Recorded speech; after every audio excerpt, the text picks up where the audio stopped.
तो भैया देखो, लोग तो उसी की प्रशंसा करते हैं जीवन में जो कुछ बढ़िया करता है। ठाकुर जी भी वाही पे प्रसन्न होवे जो जीवन में, अपने पूरे जीवन में उनके लिए बार बार करता है, एक बार नहीं। जैसे देखिए, कोरी परिवार ने एक बार तो कथा सुन ली, लेकिन दोबारा फिर मौका, भाई भगवान ने मौका दिया तो उन्होंने मौके का फायदा लिया। एक बार सुन ली महाराज गंगा नहा लिए, नहीं, जब मौका मिले, जब भगवान प्रेरणा पैदा करें दान की, पुण्य की, यज्ञ की, कथा सुनने की, जरूर करिए। एक बार तो महाराज, एक बार तो वो लोग सुनते हैं जो जीवन में ये सोचकर ही आती कि हमें अपने माता पिता को सुनानी है बस। कई ऐसी जगह मैं कथा करने जाता हूं जो केवल 24 घंटे व्यवस्थाओं में लगे रहते, कथा वथा सुनने मतलब नहीं रहता। क्यों?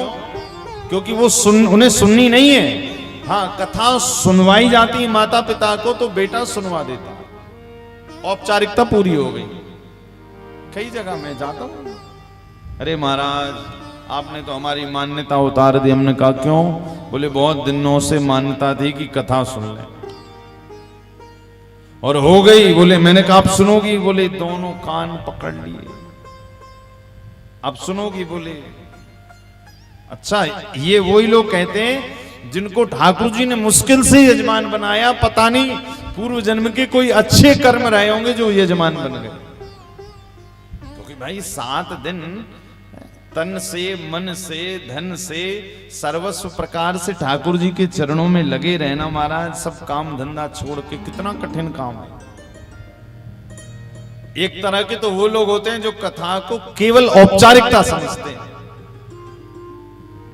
अच्छा देखिए, कई लोग तो भागवत की कथा डर के भी सुनते हैं। मैं आपको एक सत्य घटना बताऊं मेरे बचपन की। मैं अपने ननिहाल में रहता था, जहां छुट्टियों में जाते थे सब अपने नाना तो मैं गया। तो अब बचपन से ही कथा सुनने का मैं बड़ा शौक था। तो हमारे नाना श्री जी के यहाँ पे कोई वक्ता आए कथा कहने के लिए। तो अब कथा, अब हमें उस समय की बात अभी थोड़े दिन पहले पता चली कि वो भागवत हुई क्यों थी। तो वहां पर एक घटना घटी कि उनके घर में कोई बुजुर्ग थे, किंतु उनके कर्म बड़े पाप युक्त थे। मतलब जीवन भर उनका शरीर और मन दोनों पाप में लगे रहे, शरीर से भी और मन से भी।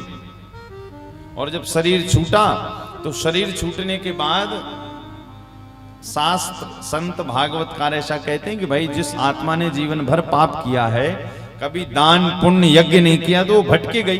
कहां? ऊपर परमात्मा क्या थोड़ी जगह मिलेगी भाई। कहीं तो इतने पापी रहते हैं ना, उन्हें नरक में भी जगह नहीं मिलती। तो वो कुछ इसी तरह के रहे होंगे।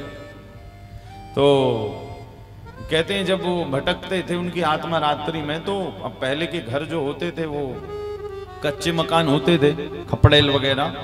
तो उस घर में कोई नई नवेली दुल्हन शादी होकर आई, तो रात्रि में वही दादाजी, कौन? वही जो जीवन भर पाप करते करते मरे, तो अब वो प्रेत बने। और ऐसे वैसे नहीं, अब देखिए जिसका जैसा कर्म होगा, शास्त्र कहते हैं शरीर छोड़ने के बाद उसे वैसी गति मिलेगी। अब वो कोई बढ़िया प्रेत बन गए। प्रेत तो बढ़िया होता नहीं, प्रेत तो प्रेत होता है। अब प्रेत बन गए सो महाराज, जब प्रेत बने सो जिस कक्ष में वहां पर दुल्हन का निवास था, वहां पर आके और रात्रि में ऊपर जो कच्चा घर था खपड़ेल वाला, वहां के जो खप्पड़ वगैरह थे उसको उठा कर फेंके। तो घर वाले लोग सोचे कि यहाँ पे चोर आता है, क्योंकि नई नवेली दुल्हन है, उसके कक्ष में शायद गहने जेवरात ज्यादा होंगे। तो चोर इस भाव से आता है कि यहां से सारे जेवर उड़ा के रफू चक्कर हो जाएंगे। तो अब 1 दिन 2 दिन 3 दिन गांव वालों ने, जो उनके घर वाले थे, उन्होंने सोचा बताओ आता है, लेकर कुछ नहीं जाता।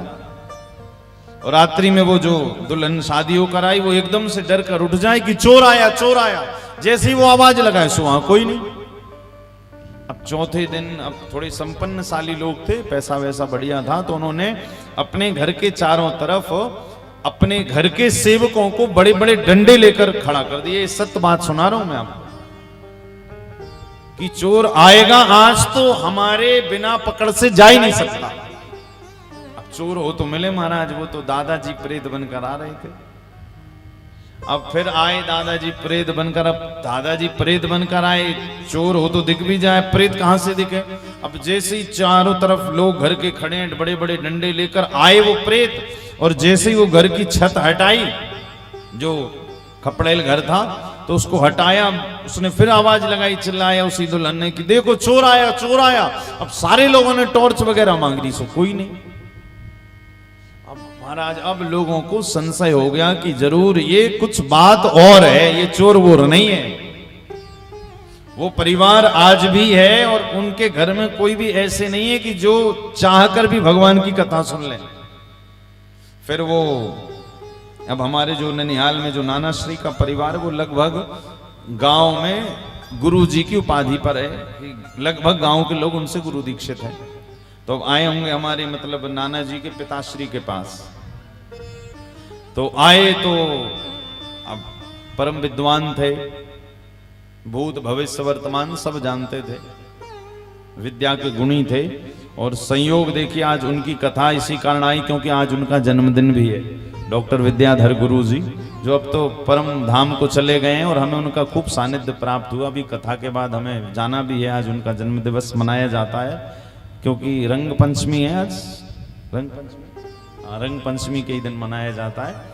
तो मैं जिनकी कथा सुना रहा हूं, जो परम धाम को गमन कर गए, उन्होंने उस परिवार को बताया कि आप एक काम करो, अब आपके घर में क्या है क्या नहीं ये तो मैं नहीं बताऊंगा, आप एक काम करिए, आप भागवत की कथा घर में करवा लीजिए, फिर जो भी भटकता है आपके दादाजी बाबा जी सब चोर भूत बलाए जो भी सब शांत हो जाएंगे। कहा ठीक है। तो अब उनके कहने पर भगवान की कथा उस घर में स्थापित की गई। कोई वक्ता आए और उसी समय, मुझे भी अच्छे से ध्यान है कि उसी समय मैंने अपने जीवन काल की पहली भागवत की कथा उन वक्ताओं के मुख से श्रवण की थी, जब मैं महज 6 या 7 वर्ष का रहा हूं।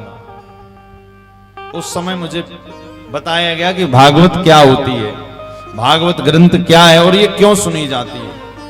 अब उस समय हम सुनने जाते थे, किंतु अब उस समय ये नहीं पता था कि इनके घर में कथा क्यों हो रही है। वो तो अभी 1-8 साल पहले पता लगा कि उनके घर में उनके दादाजी प्रेत बनकर आते थे। तो उस घर में जब कथा हुई तो कथा के प्रभाव से फिर जो दादाजी प्रेत बनकर आते थे महाराज, 8वें-9वें दिन से उनका कहीं कुछ पता चला ही नहीं। क्यों? क्योंकि शास्त्र कहते कथा किसी मृत व्यक्ति को भी सुना दी जाए वो सीधे साक्षात गोविंद के परम पद का अधिकारी बन जाता है। तो मैं आपको कथा सुना रहा था कि लोग या तो भगवान की कथा को भय से भी सुनते हैं कि महाराज हमारे पितृ लोग तरे नहीं है, काम करो कथा सुना दो। तो उनके साथ पता है फिर क्या होता, पितृ लोग बस तरते हैं, वो लोग नहीं तर पाते। भाई धुंधकारी जब शरीर छूटा तो धुंधकारी नहीं बस इस भाव से कथा सुनी थी। किस भाव से? कि मुझे भगवान के धाम में जाना है। और जितने लोग बैठे थे उनने भगवान के धाम में जाने के भाव से कथा नहीं सुनी। तो कहने का अभिप्राय है कि भैया भगवान की कथा को जो जिस भाव से सुने, भय से, कई तो भय से सुनते हैं कि महाराज हमारे घर में ये समस्या है, भागवत की कथा हो जाए। कई बोले दूसरे वो लोग होते हैं जो अपना कर्तव्य समझ करके माता पिता को सुनानी है। और सबसे उत्तम कोटि के कौन लोग हैं? बोले जो ना भय से सुनते हैं ना कर्तव्य के लिए सुनते हैं, जो केवल और केवल ठाकुर जी के प्रेम को पाने के लिए सुनते हैं। परमात्मा कहते ऐसे ही भक्त मुझे प्रिय हैं। अब यहां पर बैठे हुए कोई भी आप में से ऐसा कोई नहीं कि जो भय से सुन रहा हो। कोई भय से सुन रहा है? नहीं महाराज, भय से क्यों सुनेंगे? कोई ऐसा भी नहीं है कि भैया चलो हमारा कर्तव्य है कथा सुनना तो सुन ले, ऐसा भी कोई नहीं है। हम सब कैसे वाले हैं? हम सब भाव वाले हैं। ठाकुर जी की कथा भाव से सुन रहे हैं। भाई आज यजमान परिवार भी तो भगवान की कथा को भाव से ही सुन रहा है कि नहीं? और ये सारी जो व्यवस्थाएं हैं ना, ये भाव से ही की जाती हैं। ये प्रभाव और अभाव में नहीं होती हैं। भगवान की कथा की व्यवस्था भाव में ही होती है। और जब भाव से कोई चीज की जाए, शास्त्र कहते हैं तो वो पूर्ण परिणाम देकर जाती है। और भागवत की कथा का पूर्ण परिणाम क्या है? बोले गोविंद की प्राप्ति।